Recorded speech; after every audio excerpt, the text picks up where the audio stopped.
today is October the 4th, and I'm talking with General Harries, who will share some of his experiences and his thoughts on junior achievement.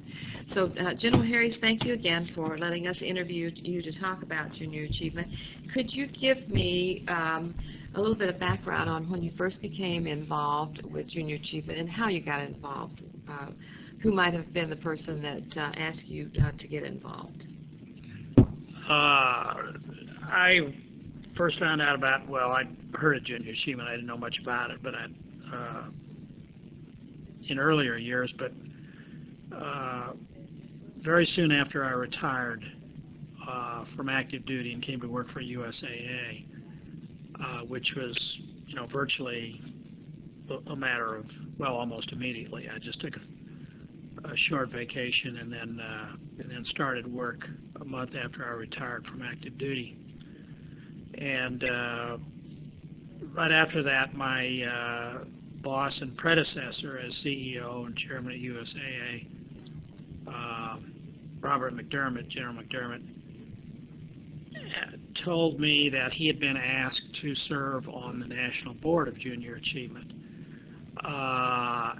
He had a good friend in Dallas who at that time was the CEO of Halliburton, was not too long from retirement himself, and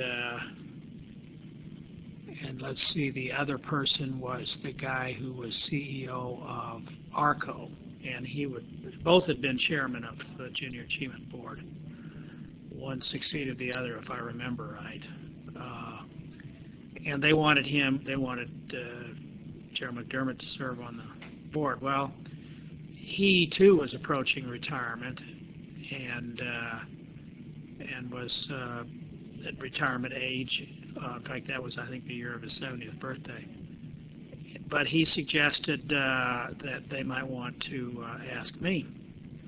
So he talked to me about it, and then they did get hold of me, and so I joined the national board.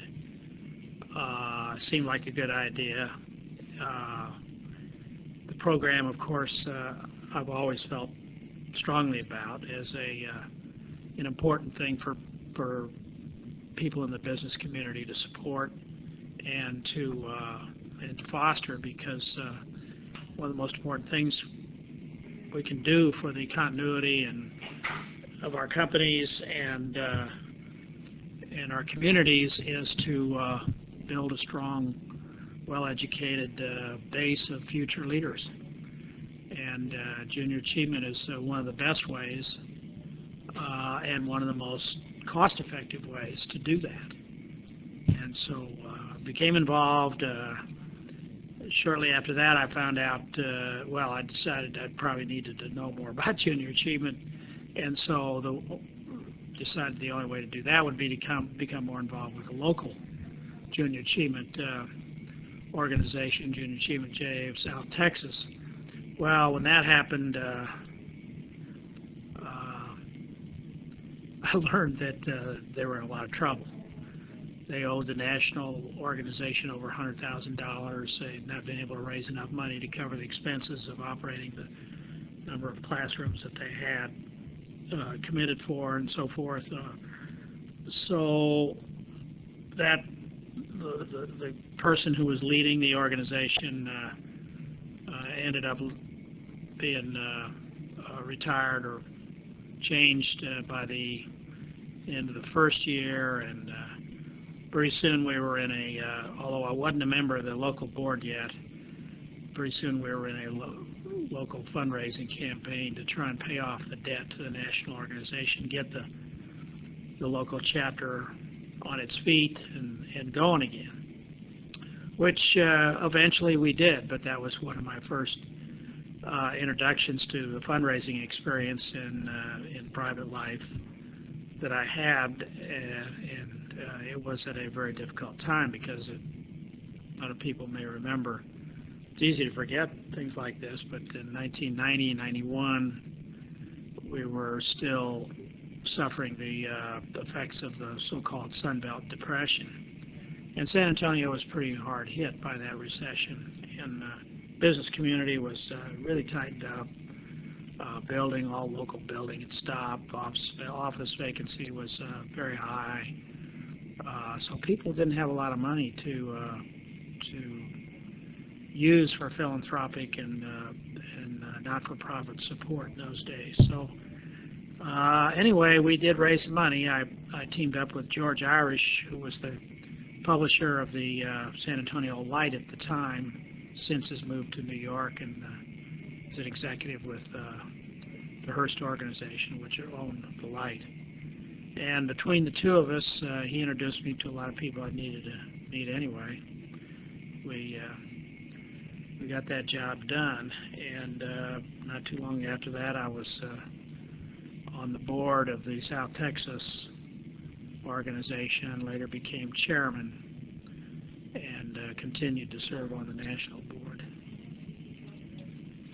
And you served in several capacities on the national board. I know you were involved many times in board leadership with some of the leadership trainings that we would offer to local board members, and that you worked with the pension committee, and so you served in many leadership capacities at the national level. What, at the time you came in to Junior Achievement, what other challenges did you see facing the organization, perhaps on a national level, besides perhaps the economy? And that could be with educational challenges. I know sometimes teachers are so inundated with things to do that sometimes we've had challenges in introducing our programs into the classroom. Once they get integrated, though, that both teachers and volunteers usually give us feedback that it becomes an important part of their curriculum. How did some of your volunteers at USAA feel about the impact of JA programs in the classroom? Well, the volunteers that I had contact with were very enthusiastic about the program. Obviously, at USAA, we put a lot of emphasis on the program. If the CEO, eventually I became CEO of USAA, well, it was 3 years later that I became CEO. But my involvement did stimulate a lot more emphasis on junior achievement, although USAA had been a good supporter previously and had been one of the few companies in the community that was really able to provide substantial support, not only in terms of volunteers, but a fair amount of financial support. But then when I got on board and became involved and got on the national board, and then was involved in the fundraising locally, we moved that to another level, that support to another level, because there really wasn't anybody else in the community that could support at the level we could. Remember, these are the days before SBC moved to San Antonio. Valero was just a very small company at the time. It spun off from the parent company in Houston. Diamond Shamrock hadn't, the merger with Ultramar hadn't taken place. So we were by far and away the biggest company in town. And the other thing is that insurance industry is sort of a recession-proof sort of industry, at least, especially USAA, a nationally based market. We weren't as affected by the Sunbelt recession as others in town. Frost Bank and Frost Bank was the only the only homegrown bank that Frost and Broadway were the only two that survived, and both hung on by their fingernails and barely got through all that. So we were really the only game in town as far as any major support is concerned. But we did grow the program, and once we got things paid off, and we were able to grow it because we were able to give it that shot in the arm that it needed. After that, it kind of got a lot of momentum because we got other people involved. Clear Channel became very prosperous. Valero, and I mean, the rest is history. You know what all has happened around San Antonio since then. But the 90 to 93 time frame was pretty tough time. But our volunteers were very enthusiastic about the program. The schools were as happy as they could be to have this support. We let them use company time to go teach in the classroom, which of course was generous on our part. I'm sure everybody realizes that. Not many companies can afford to do that, especially smaller companies. But we felt it was important, and you know, in the end, the employees work a little extra too. I mean, the fact that they're gone from the office for a couple of hours, there's still things that have to be done, and they don't always go home right, you know, when the bell rings, proverbially, not literally. So there's a lot of sacrifice on the part of the employees too. But they loved what they did, and JA is an organization that makes it easy for volunteers to participate and contribute and to be a part of the program in a positive way. And they feel real good about how they reach the kids. Well, things progressed, you know, from there, and eventually I became chairman of the national board, as you suggested, and that's when I got involved in the pension problem. Which I might add, you know, at the time IBM was the kind of the leader in changing their pension program, and eventually they faced a lawsuit from their employees, and they did finally lose that lawsuit. I read about that last year, and I said, oh, this thing's finally been, well, I guess they settled. I don't know whether they actually, I don't think they really took it to a jury decision, but eventually they lost out. But that was an interesting time. There were a lot of changes going on in the business community at the time, and you know, those were the heady days of the latter part of the 90s, the dot-com growth, and you know, a lot of companies, the only way they could grow was by selling their stock at a higher price. They weren't making any money otherwise, and eventually that didn't work. I think one of the things that was most challenging about that era is things were happening in the business community that made it pretty hard for people to keep track of what really are the business principles that ought to be taught. And I think there was a certain amount of concern and maybe even pressure to maybe make changes that ultimately would have proved to be somewhat disastrous, you know, stray from the fundamentals. But by the mid-90s, the program was growing not only here but all over the country. The first big initiative was the K through 6 initiative to broaden from the intervention at the grade school, junior high school, and high school level, or middle school, the 3 interventions, and to work first toward K through 6 and then K through 12. One of the concerns that I had during those days was we were very excited about growth, but there was an awful lot of emphasis on the K-6 program, and it was a lot easier to grow that program than it was the high school program. High school program costs more money. It's more of a commitment by the volunteers, by the organization, but the high school program is a very good program and badly needed. And we needed to. I felt we really needed to make sure that everything led to that and pointed to that, and that we didn't get ourselves infatuated with growth for the sake of growth. We instituted here in San Antonio during the period I was chairman a program of balanced growth one that set goals, specific growth goals at the grade school level, junior high school level, and high school level, and all three levels, and incentives for those levels of growth, so that we didn't find ourselves counting large or looking at large growth numbers and finding out that we were just picking the low-hanging fruit by growing the easiest program and ignoring the more difficult one.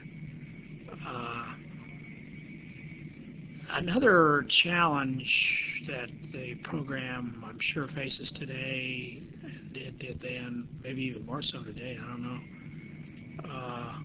is that it's important to make sure that we recruit and train committed volunteers that are willing to spend time necessary to prepare to go into the classroom, especially during the initial phases of their volunteer era. Once they have done it a few times, then preparation is a lot easier. But there's nothing worse than volunteers not showing up, and that can happen. And while we don't like to talk about it and don't like to think about it, it can be disastrous to the program, because now you throw the job back on the teacher, public school teacher, who has to teach the course, and you disappoint a lot of kids.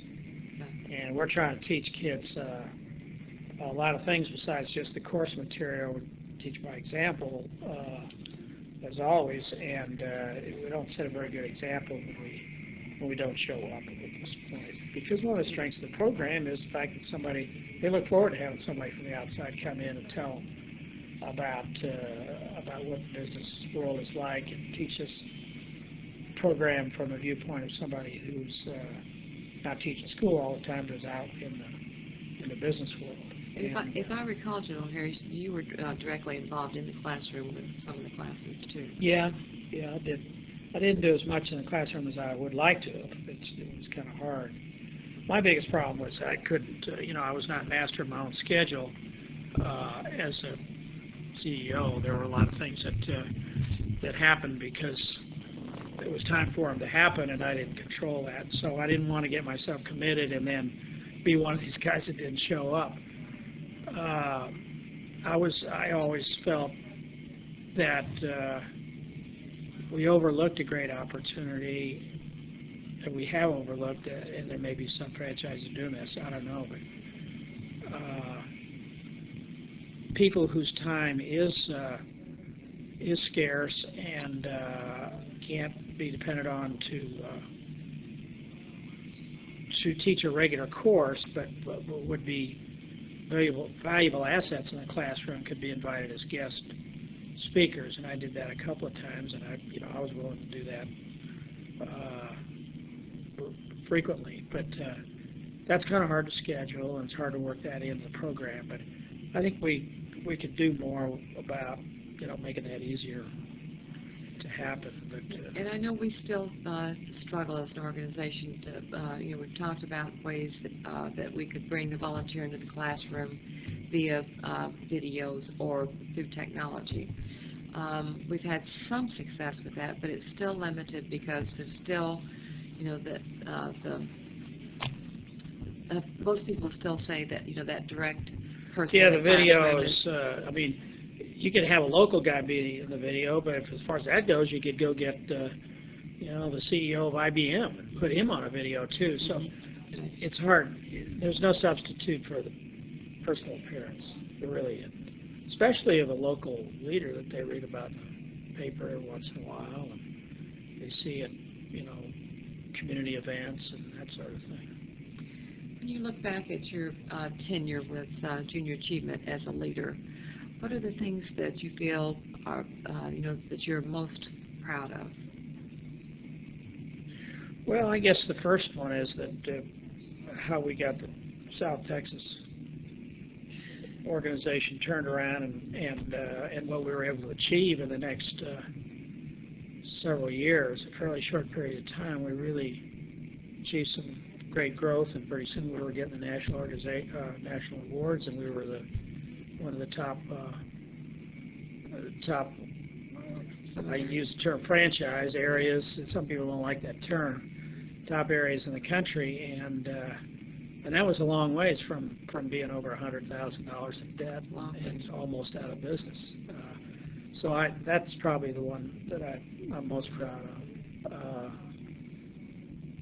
There were some other tough issues that I had to pass on to my successor. I spent 2.5 years as chairman of the national organization because the guy that was vice chairman and was going to take my place when my 2 years was up was with J.C. Penney. He was president of J.C. Penney, and one thing led to another, and he ended up retiring a little earlier, and so he couldn't take the job. So we needed to find somebody else to replace me, and I ended up spending another 6 months as chairman while we found another replacement. But the leadership transition. Leadership is always hard in an organization like this. Finding people that can commit the time and energy to support something like this. I guess another disappointment was that we couldn't get junior. We really needed to find more ways to partner with other youth-serving organizations. I always felt like we could do more with the Boy Scouts. Later I became a member of the Boy Scouts board. I still am. I'll probably phase out of that another year or two. Well, actually 2 years is what I plan to do. But I thought that there's a lot of redundancy and overlap, and there's too much competition and not enough cooperation between youth-serving organizations. But I guess that's the American way. Just about everything we do, we always feel like we got to look around and see who we can beat, and it's disappointing. We try. There's another organization that has very much the same objectives. I can't remember the name of it now. Works with college professors who teach. I can't remember exactly how that one works, but we tried to find a way to get together with them and develop complementary programs. I always felt that the 4-H. Now we did get something going with 4-H, but I don't know how far that went. Because one of the things we don't do in junior achievement very well is reach rural areas. It's for two reasons. One of them is where do you go to get the financial support? How do we fund that? And South Texas is a good example. We've got San Antonio, we got Corpus, we got Laredo, but not much in between. And we do have some, but it's very difficult. You know that better than I do. But there's some states where they do reach them. I remember hearing a pitch one time from one of the area leaders in Illinois. But reaching the rural areas in Illinois is a lot different than reaching them in Texas and Oklahoma and Missouri and Colorado and Kansas. So anyway, we did grow. Another disappointment, I think, was the international. I've always felt that we were not ready to try the international initiative.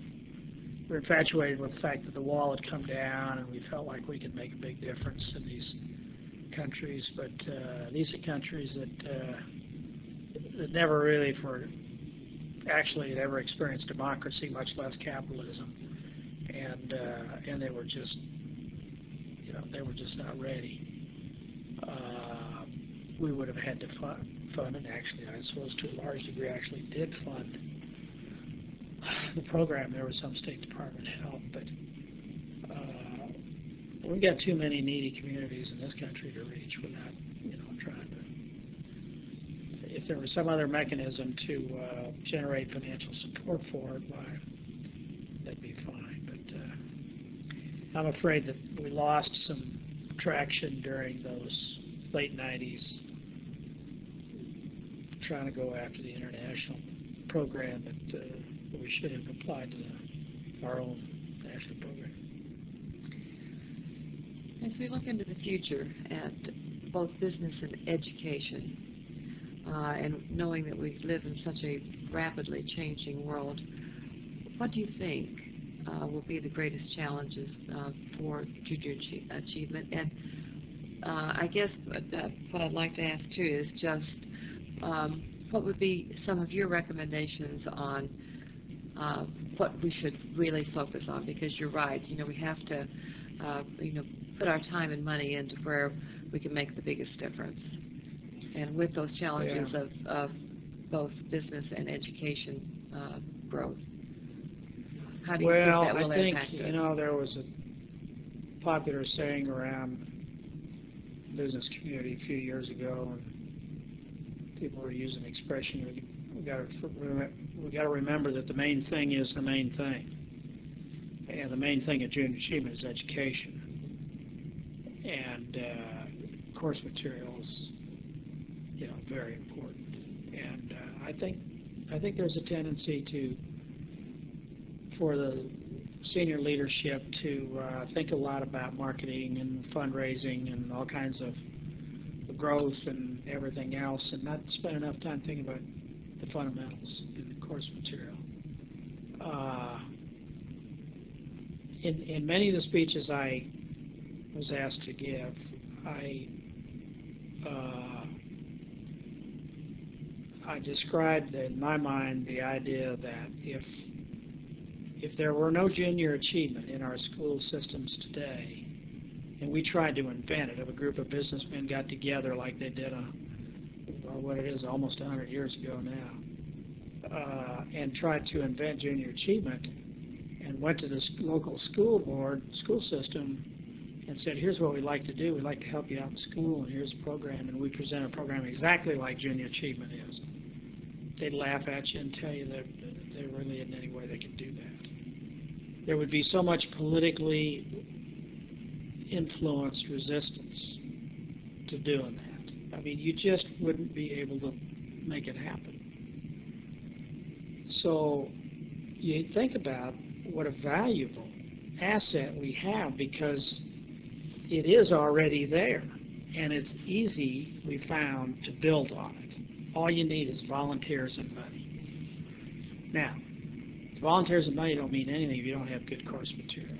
I mean, the volunteers are not going to come if they don't have good course material, and the money's not going to come if ultimately we're not making a difference with the kids. If the contributors don't see that there's a good product, and that is a kid who is educated in business, achieves the educational objectives that we've set about business and what it means and how our free enterprise system works. It's very easy school systems have found this for decades, centuries actually, that it's easy to fiddle around with curriculum content, course material, and be influenced by the latest fads and trends and so forth. And there was a tendency, I think, in the 90s to lean in that direction. And then we found out before too long, starting with Enron and leading to others, that the fundamentals are still the same.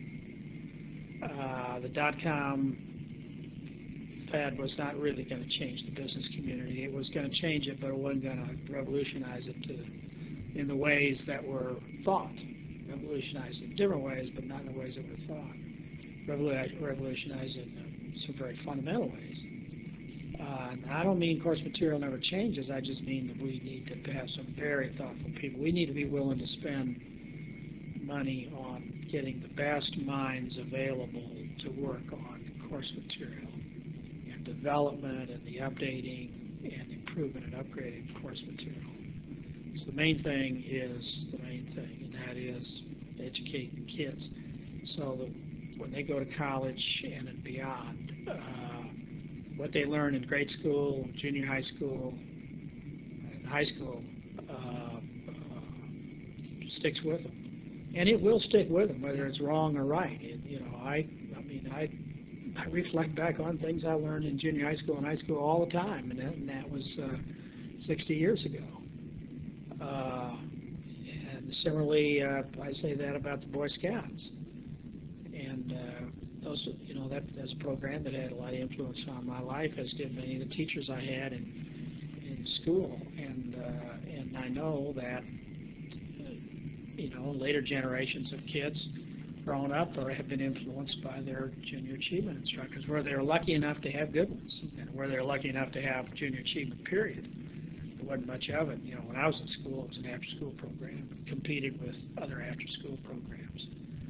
But one of the best things they ever did is get it in the curriculum.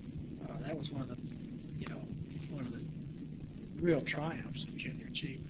I think one of our best success stories for JA worldwide happened right here in San Antonio with Yesenia. Oh, yeah, yeah. Well, she's still the model. She is definitely a model. Let me check, see what counts.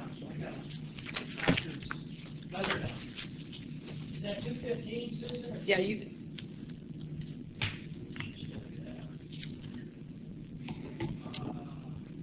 2:30. Okay, so I'm good at 10 or 10. 10, 15 minutes. Yeah. She told me. It only takes about 20 minutes to get there. Yeah, she told me to have you out of here and be done by 2 o'clock. Well, a few minutes after. But that's where I think we need to really make sure that we don't lose that. And you can't hire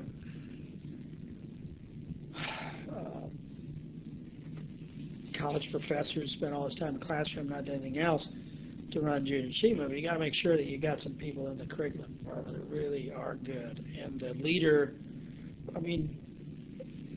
the leader of our organization needs to be a stature and disposition and have the capabilities that a good college president does today of a private school. Needs to be a strong academician, but every college president's out there raising money all the time. So you got to be a good marketer, you got to be good with people, you got to be good socially, but you also have to remember the fundamentals, because the president of a strong private school has got to keep the academic standards on a level that will attract the best students. And we do that. We get in JA, we'll have good volunteers, strong volunteer program. The other thing I think is really important is volunteer training. Yes. When we were in the growth years and we were talking about growth from meeting to meeting, many times I brought the point up to Jim and others on the board that I'm not sure. We always think in terms of growing a program and money, the money it takes to do that. I'm not sure that there's enough qualified volunteers out there in the places where we will probably be able to raise money to grow, to reach the goals we've set.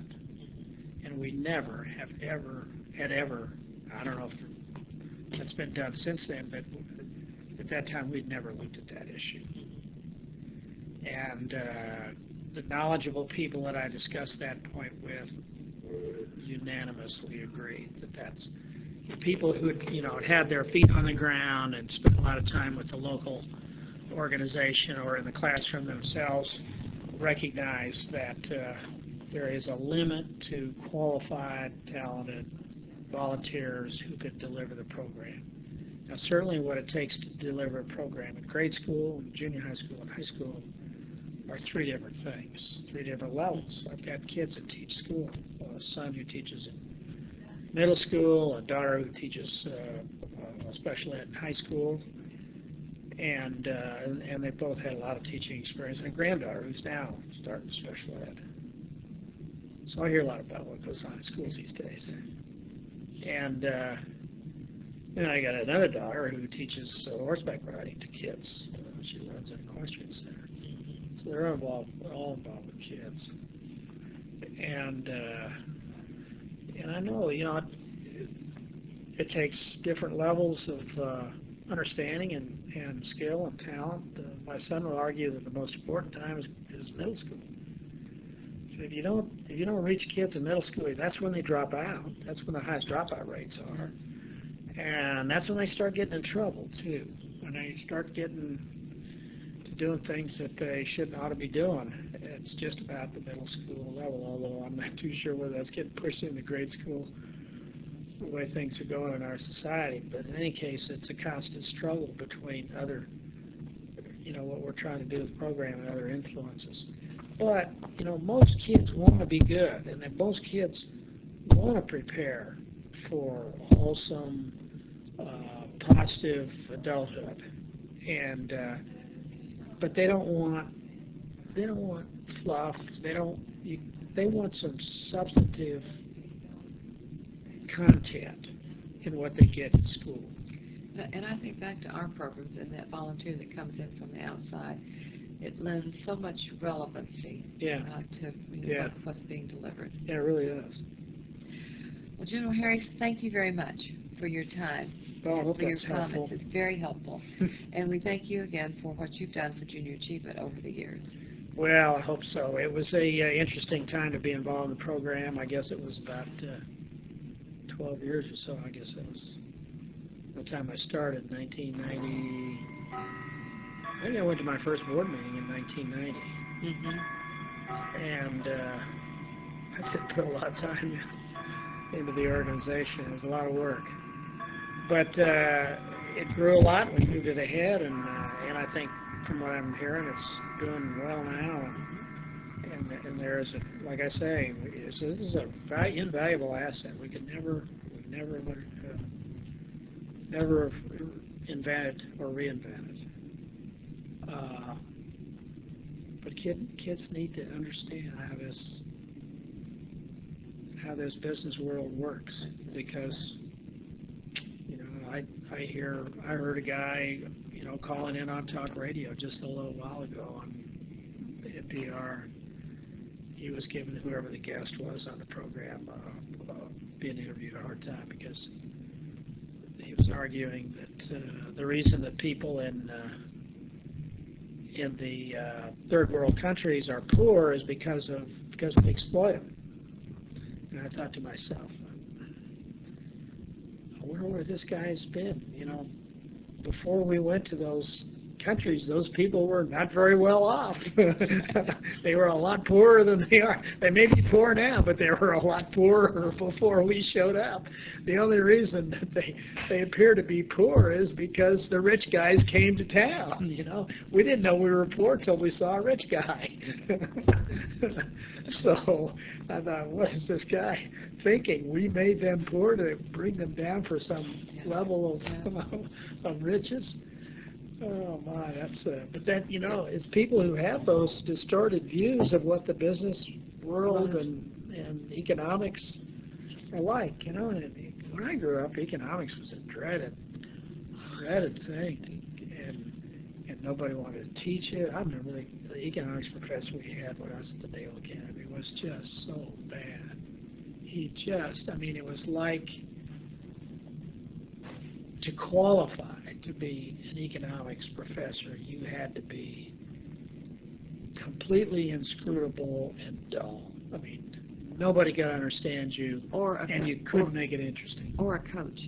Or a coach, oh yeah, right. Because in high school, they were the coach, teach economics, Nobody else will do it. I'm going to turn this off then, Joel Harris.